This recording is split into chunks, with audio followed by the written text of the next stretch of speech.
Hi, and welcome to episode 2 of the LittleHouseKnitts Podcast. My name is Michelle. I can be found on Ravelry as ScullyB, SculLY, the letter B, and on Plurk as ScullyB, SculLybee. Today is Sunday, January 27th, 2013, and if this is your first time viewing, thank you very much for stopping in. And if you are a returning viewer, thank you very much for coming back. First off, I just wanted to say thank you to everyone who sent me a message or reached out in some way and had really nice things to say about episode 1. Thank you very much. I was kind of surprised. I recorded it on my iPhone and the quality is not fantastic, but hopefully this will be better. I have a much better camera I am borrowing today. We'll see how this works out. Yeah, so thank you. Thank you all so much. I actually started a Ravelry group. It's LittleHouseKnitts with 2 T's, and it's all one word.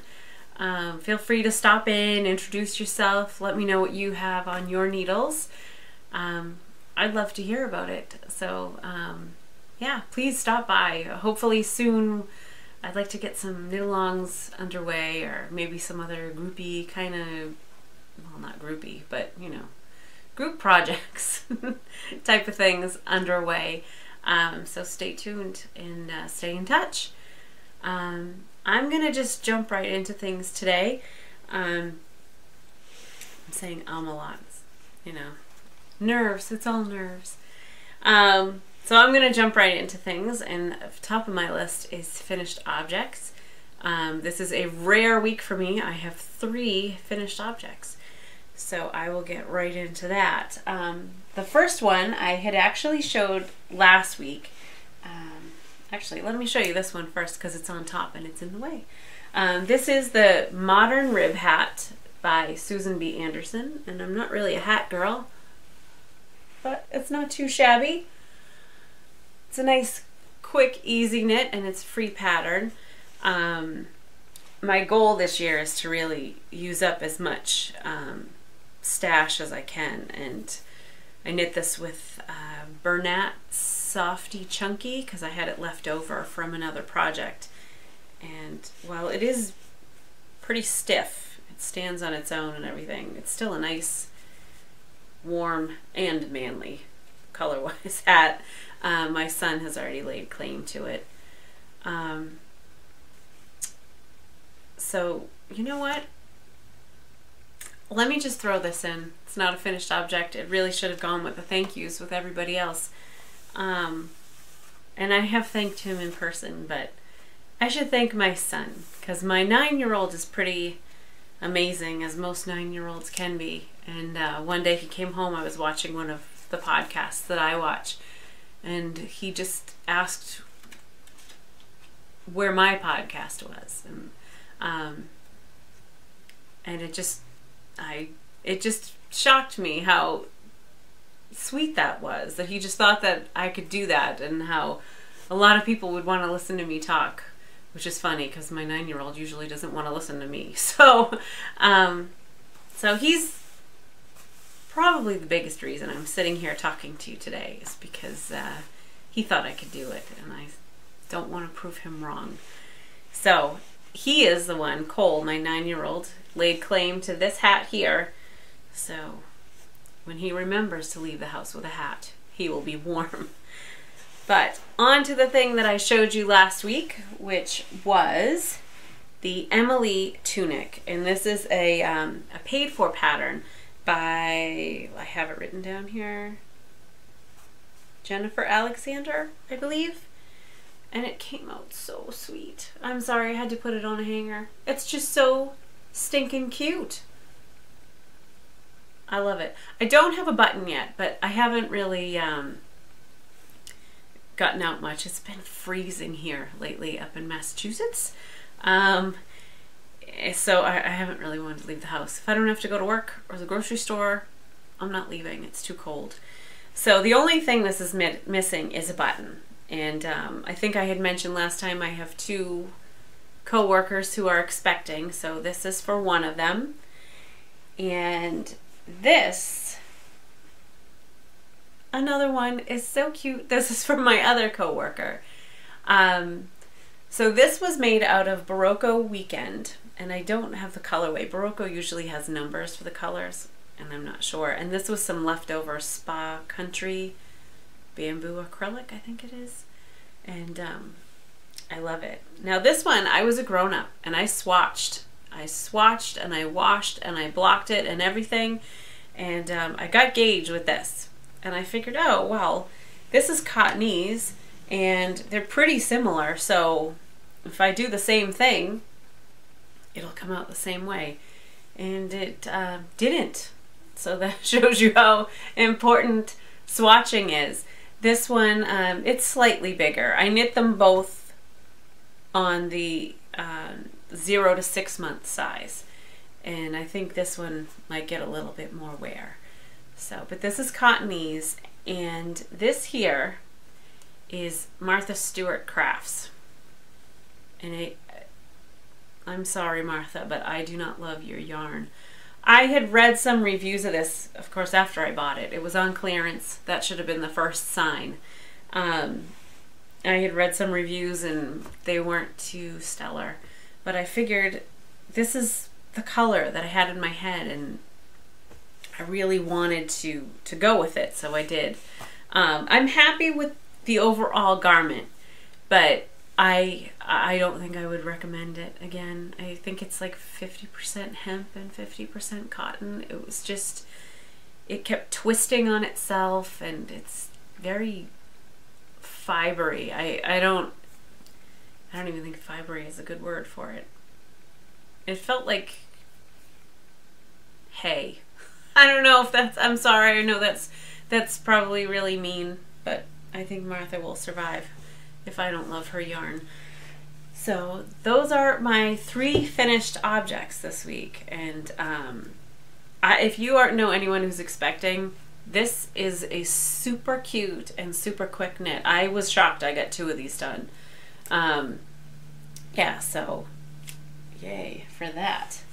As for what's on my needles right now, I only have one thing so far. Well, so far. It's only Sunday, so yeah, I suppose so far. I had started a pair of fingerless mitts. I forgot the original ones. A couple of years ago, I was just trying to eat up some old acrylic after I had finished knitting something. And I had a purple and a green, similar to these colors right here. And I just knit myself up some fingerless mitts. And out of the things that I wear every day during the winter, I get the most compliments on those mitts, which is kind of surprising to me because I think, oh, I just threw them together. But a girl that I work with had mentioned that she really liked them and she would love a pair, but she didn't really want to do pink and purple. So I started these fingerless mitts for her. It's just Karen Simply Soft in a black and a baby pink. She wanted them a little bit longer because she has very long, slender fingers, which I do not. And I'm knitting these on a size 5. So I have one done, and I am just about, to split off for the thumb on the second one right now. So I would guess if I do nothing else tonight, I will finish these gloves tonight, maybe tomorrow morning. So that will be awesome. Let's see what else. So that's my only work in progress right now. I've been very monogamous lately. I don't know. It's not usually like me. I'm itching to cast on something else right now, but I'm trying to hold off, trying to be good. But I know last time I had mentioned that I wanted to knit a pair of socks for myself next month, and I just had to show my lovely, lovely yarn. So coming up, I will probably cast these on February 1st. So this will be my pair of socks for February. But this lovely, lovely yarn. It's showing up a little bit more blue than purple on my monitor, but this is Lollipop yarns, and I cannot wait to knit these up. I am going to attempt an afterthought heel. I really have only done that once, and that was on a Christmas stocking, so it ought to be interesting on much smaller yarn and needles. But I'm really excited because I like the way an afterthought heel looks. I don't know how they feel on your foot, but I will find out. So, well, no, that's not my only upcoming thing. I don't know how many of you watch the Stockinette Zombies, but I watch them regularly, and they're doing their this or that. I can never pronounce it right. They're doing little knitted toys, and you vote on which pattern you like the best, and they had Voodoo You Love Me as one of them, and he's just the cutest little thing. Put a link to it in the show notes on the Rav group, but I think each of the boys need one of those, even the big boy. So my husband and sons might get one of those for Valentine's Day. We'll see. That, and I have finally decided on colors for the shawl that I'm going to knit for the Zombie Knitpocalypse knit along. So when those come in, I ordered them from Webs, and when those come in, I will show you those. So I'm pretty excited about that. Otherwise, that's pretty much it. I really want to try to keep episodes at a minimum. I know a lot of the podcasts I like are a lot longer, and I love that because that's my knitting group, is when I sit and knit in front of my podcasts. And you know, yes, I do talk back to the screen sometimes, but sometimes I think there's only so much you can say, and I don't want to you all to death. So here I go again. I just want to thank you for tuning in, and like I said, there's a Rav group. Please feel free to check it out. I think I might have mentioned in the beginning of this podcast that I am terrible with technology.